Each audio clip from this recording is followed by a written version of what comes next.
Hier, on a évoqué la compétitivité d'une entreprise. Aujourd'hui, on va évoquer la compétitivité d'un pays.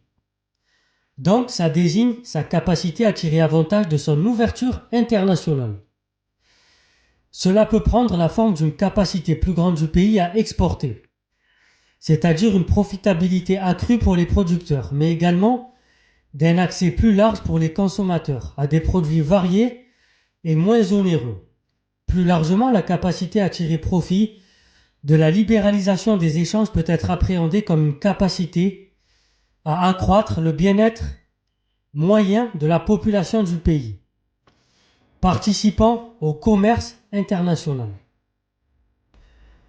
La notion de la compétitivité d'un pays ou de compétitivité nationale suscite des débats entre les économistes. Par exemple, d'après Paul Krugman, la compétitivité nationale sous-entend que le commerce international est un jeu à somme nulle, ce qui contredit la théorie des avantages comparatifs.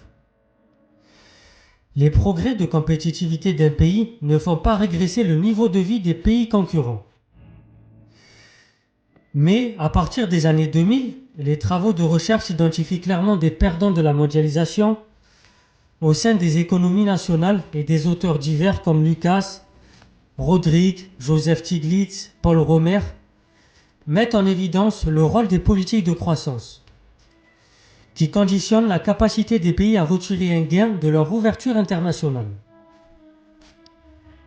Ces progrès de l'analyse économique permettent aujourd'hui de formuler des définitions opérationnelles du concept de compétitivité d'un pays. Pour certains économistes, on peut adopter une définition étroite du concept, sans perdre en pertinence heuristique.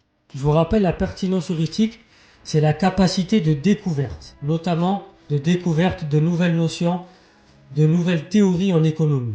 En tout cas, dans cette perspective, la compétitivité d'un pays est entendue seulement comme son aptitude à exporter.